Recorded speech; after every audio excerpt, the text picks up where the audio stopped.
Praise God for the opportunity to serve first God and second our people. Napakarami pong magagandang meeting ang magaganap dito po sa New City Hall ng Taguig at sa lahat po ng mga barangay hall, city halls, mga kapitolyo sa buong Pilipinas. Ayan po sila ni Hi Darling, City Administrator natin, Dr. Ses, Congressman George Bocobo, lahat po ng iba't ibang departamento.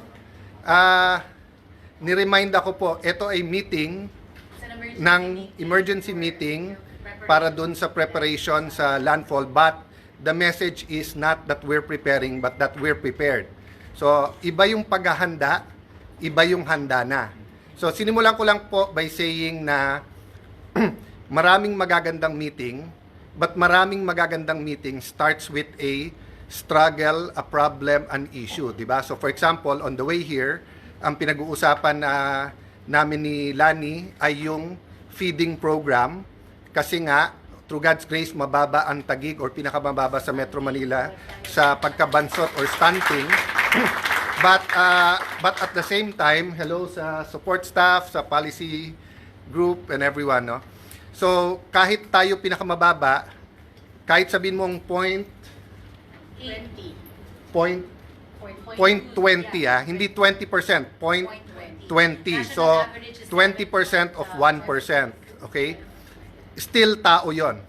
So, we will not allow as much as possible, meaning sa ating kakayanan, na yung pagiging malnourished or iba pang mga dahilan will cause permanent damage sa bata through stunting.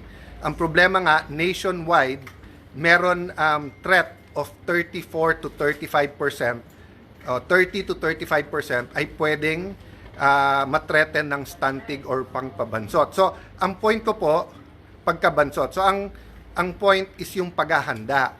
So, yung mga nakikita nyo pong tao dito, year-round po yan. So, katulad nung summer, yung paglilinis ng mga estero, paghihigpit ng pagtatapon kung saan-saan, yung mga building permit na pakiusap sa lahat na wag lang basta't magko-construct na walang building permit, yung pakiusap na wag mag-jumper kasi nga nakaka-cause ng hindi lang mas mataas na kuryente sa ibang tao kung hindi yung sunog.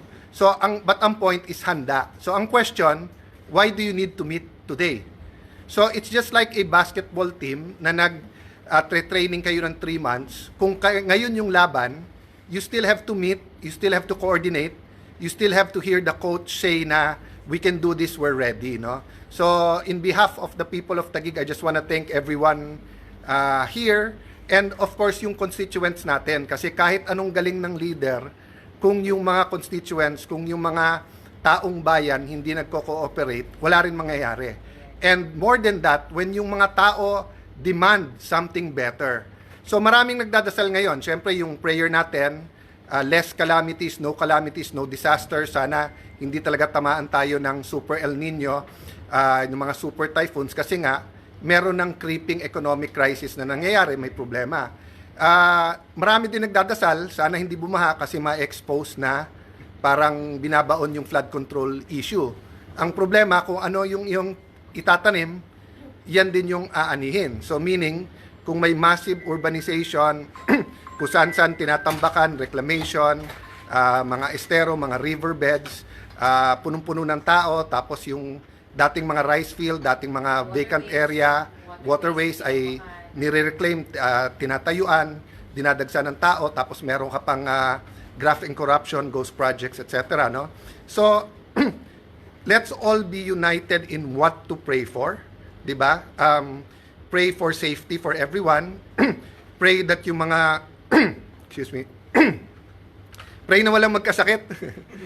Pray na yung response lalo pag emergency ng bawat isa. Tandaan niyo po, pag sobrang laki ng calamity, katulad po ng earthquake sa Sarangani, pati po yung mga emergency responders, pati po yung mga barangay, pati po yung mga konsehal, nawalan din po ng mga bahay.